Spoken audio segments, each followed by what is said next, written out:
Well, hello, everyone, and thank you so much for joining me for this new episode of Inspiring Our World. Today, we're going to talk about breaking the junk food habit. Certain foods, particularly processed foods that are high in sugar, salt, and fat, don't just taste good. They also can be addictive, said scientists at a UC San Francisco symposium on food and addiction. The good news is that we can break free of our cravings for junk food with a bit of discipline and a positive mindset. Follow these tips to cut down on sugar and break the junk food habit. Identify the triggers. Finding out what sets us off on a bad eating binge is key to nipping it in the bud. According to Carrie Butel, a UC San Diego professor of pediatrics and psychology, we have to control triggers as soon as possible. Learn to tolerate cravings. Professor Butel also says that cravings, such as those for sugar, are a learned response, and people can be trained to extinguish that response and learn to ignore the cravings. The key is to realize that the cravings will eventually decrease. Cravings might last 10 minutes, and Butel's research has found that people can gain more control over their favorite foods by looking at, smelling, and only taking a small taste of them. Plan meals ahead of time. Having a healthy meal prepared in advance may help us avoid unhealthy choices. Prepare meals that are limited in added sugar and saturated fat, contain little salt, and include many fruits, vegetables, and whole grains. In fact, we can eat a great deal of healthy food without gaining weight and feel more satisfied than when eating junk food. Often, a junk food binge results in plenty of stomach discomfort and emotional guilt afterwards. In other words, you will reduce the food cue reactivity. This is what researchers call our susceptibility to being influenced by the food smells, advertisements, and conversations surrounding us every day. Some recommended food to prepare in batches and to store in the refrigerator or freezer include brown rice, beans, stir-fried or roasted vegetables, or cold salads. Choose healthy foods that are enjoyable. If we set unrealistic boundaries on eating, we're setting ourselves up for failure. To get rid of junk food, we need to replace it with foods we love. For example, we can eat a lot of watermelon to satisfy a sweet tooth. We can replace a milk chocolate bar with a small square of dark chocolate, full of antioxidants and minerals. Be a good role model. Kids may be more prone to junk food than adults, so parents should limit their exposure to products with added sugar in their first years of life. Improper eating habits at a young age sets up children for possibly a lifelong battle with maintaining a healthy food regimen. No single factor is predictive, but genetics play a role, as does someone's environment. The earlier and the more we are exposed to sugar and other addictive substances, the more likely we are to become trapped in desiring them. Reduce intake of foods with added sugar. The average amount of added sugar in the American diet is more than 20 teaspoons per day, said Pat Crawford, Senior Director of Research for UC's Nutrition Policy Institute. Since about half of this sugar comes in the form of beverages, we have to rethink our beverage choices. Water should be the beverage of choice. Manage stress. Stress changes how we metabolize food, says Alyssa Appel, Director of the UCSF Center for Obesity Assessment, Study, and Treatment, and coordinator of the Food and Addiction Symposium. Eat mindfully, meditate, and exercise, as exercise is a huge stress buster.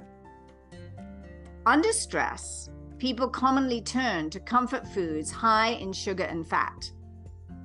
Highly stressed people who eat a lot of high sugar, high fat food also are more prone to health risks than low stress people who eat the same amount of unhealthy food.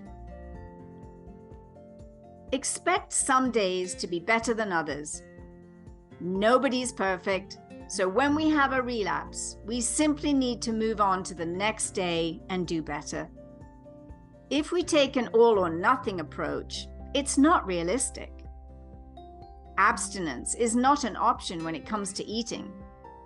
However, gradual abstinence from the craved junk food is actually the goal in total wellness. Food manufacturers often create foods with the goal of igniting that craving sensation in consumers. They aim for the bliss point in a product. This is the point at which the eater experiences the ultimate pleasure with not too much and not too little salty, sweet, and fatty flavors. These combinations are particularly hard to resist. When we know exactly which junk foods we want to eliminate, we can shop for replacements that are healthy alternatives, including snacks. Since the texture of food plays into our cravings, for example, some of us like crispy, crunchy junk food, while others may crave smooth, creamy items. Finding healthy replacements with a similar feel makes it easier to switch over. Seasonal fruits make great snacks that are easy to grab and go. Fruit has sugar, but it has a lot of vitamins, antioxidants, and water too. It also contains fiber, which slows and balances out the effects on blood sugar. This prevents the sugar crash. Once we wean off of manufactured sugar, fruit will taste a lot sweeter and more satisfying. Fruits like apples, bananas, oranges pack in the nutrients and are easy to take anywhere.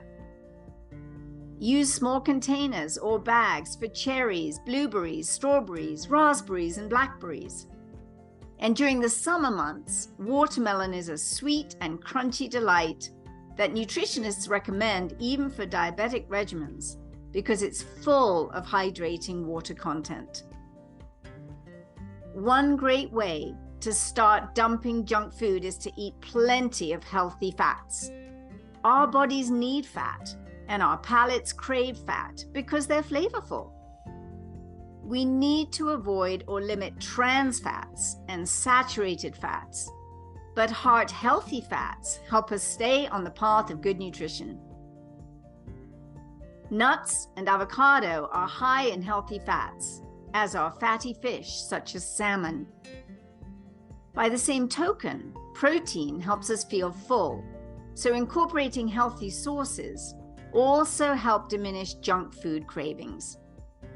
When we feel full, there's generally less desire for junk food. It's generally believed that it takes about 3 months to form a habit that we can adhere to for a long time, even a lifetime. In that same way, our bodies and palates will grow accustomed to a junk food-free diet. We will actually evolve to prefer healthy foods, such as fresh vegetables, fruit, grains, and proteins. And because these healthy foods are nutrient-dense, rather than empty calories, our bodies will start feeling more satisfied, and eventually the junk food cravings will decrease and even go away. Summer happens to be an excellent time to ditch the junk food and start on a lifetime of healthy eating. At Nikken, we believe in the humans being more concept and challenging ourselves to be better in different areas of life. So in this arena of our health, we encourage you to choose your own personal challenge, whether it's to exercise more, hydrate consistently, quit the junk food diet, sleep better, or all of the above. I find this area just fascinating. And you know, it makes me think back to when I was a teenager and wasn't eating the healthiest diet.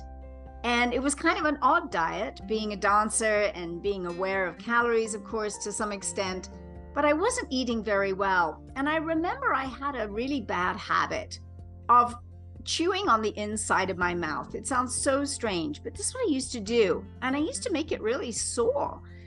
And I asked my stepfather, who was a doctor, why do I do this? And he just said, oh, it's just a habit, you'll grow out of it. But I was concerned. I thought, this is a strange thing. I also had a lot of headaches. Well, lucky for me, when I was in my very early 20s, I discovered macrobiotics and the understanding of Asian medicine and of the use of a good diet and why it's so important that we eat well. And what I learned was that the inside of the mouth relates to the intestines. And so the reason I kept chewing on the inside of my mouth was I was trying to stimulate my intestines because I was not digesting my food. I was eating a lot of dairy food as a teenager. I loved cheese. It was my favorite thing. I'd get up in the night and go eat it. So my digestive system couldn't metabolize it properly. And so there I was trying to stimulate my intestines by chewing on the inside of my mouth. How weird is that? When I changed my diet and I stopped eating dairy food, that habit that I had completely went away. So did my headaches. It was really a revelation to me. I was also very interested in the mind-body connection because my mother had so many issues with mental illness, but I always remembered that she also always had tummy aches. And I felt intuitively that somehow those two things were related. Well, indeed they are. The gut is the second brain. Maybe it's even the first brain. And so if we're not eating well and we have tummy aches and we're bloated and we're feeling awful, it's going to affect our mind. So I learned about how the two are very, very interrelated. The mind, the way we think, our emotions. And that eating well, which was basically based in an organic food diet with whole grains, whole organic vegetables, salad, fruits, nuts, seeds, sea vegetables, which are so important for us as well. I found that, you know, my moods got so much better and just more even keeled. And my body felt great. So this is how I decided when I had children, I was going to bring them up with this kind of a diet. And I have to tell you, I had a lot of flack from other people, especially my own father, who was a doctor, who said, you know, why don't you give your kids sugar? We did not have sugar in our house, but we had natural sweeteners like rice syrup and barley malt. And I certainly made desserts with those. It wasn't like they were deprived. But he would get annoyed. Why don't you give them meat? Why don't you give them, you know, dairy food? They're going to be stunted and, you know, they're not going to be intelligent. Well, it's so interesting because my children never needed antibiotics ever. They were almost always healthy. Of course, occasionally they had a cold or they had a fever for a day or two, but nothing serious. And I said, well, the proof is in the pudding. My kids are doing great, Dad. And sure enough, they grew up to be, well, first of all, much taller than myself, which was funny. So they were certainly not stunted and very, very intelligent. They're all doing amazing careers now. So his concerns were unfounded. And of course, it's hard to go against what your parents think, right? But I just knew through evidence that my kids' health was thriving through eating this kind of a diet. Now, naturally for me and for many of you, intermittent fasting, which has become a thing, it's always been something that I thought just made sense because your intestines, it takes a lot of energy for your intestines to digest food. So why make your intestines work all the time, all day long by snacking and eating and snacking more? It's not necessary. So I have found that eating in the evening around 6 o'clock and then not eating anything until lunch the next day, that works really well for me. I have a lot more buoyancy and energy. Well, now my challenge for myself has been to use the KVB shake every day for lunch. So that's how I break my fast, is with the KVB shake. And I put everything in it. The J Green Zyme citrus, it's so good in there. The Super C Agar, I put some lactoferrin, I open a capsule, put it in. Some immunity, put it in, open a capsule, put it in. It just makes so delicious a drink. And then I put a banana and I put some frozen, what do I put in? A few frozen strawberries and mangoes. I put a little bit of a cashew yogurt, which if you haven't tried it, go and find it. It's so delicious. And so it doesn't need any dairy food. And it's just fantastic. And I feel great. And my mood is clear and just kind of constant. I mean, of course, we all have moods. Of course, we have days of high happiness and joy, and days where we're a little more mellow, and days where we're sad, and days where we're even angry. But generally, I find my moods are very consistent and my mind is very clear, which is so important, isn't it? So what is your challenge? Pick one. Just pick one thing to shift. Not a whole lot of things, one thing. Think of Atomic Habits, that great book. And, be patient and be kind with yourself. Progress is just one step at a time. It doesn't all happen perfectly overnight, but it does happen. And if we're committed to really moving forward and becoming a human being more, we will overcome all kinds of challenges, and we all have different challenges in life. So you're not alone with it, but pick one and just practice every single day. And you'll be amazed. Within a month, 2 months, you'll be like, wow, why did I like all that junk food? I am so happy eating my, organic whole grains and beans and vegetables and all of those good things. So enjoy exploring your challenge and have compassion with yourself and have a fabulous week. Thanks so much for listening to this podcast, and please do follow it on Spotify, Google Podcasts, or Apple Podcasts. We also put these up on the Nikken International YouTube channel, and please do share it with others, because we know we all have these kind of challenges, and this one with junk food, it's a big one. So let's help our fellow men, women, and children and share this podcast with them. Thanks, everybody, and talk to you soon. Bye for now.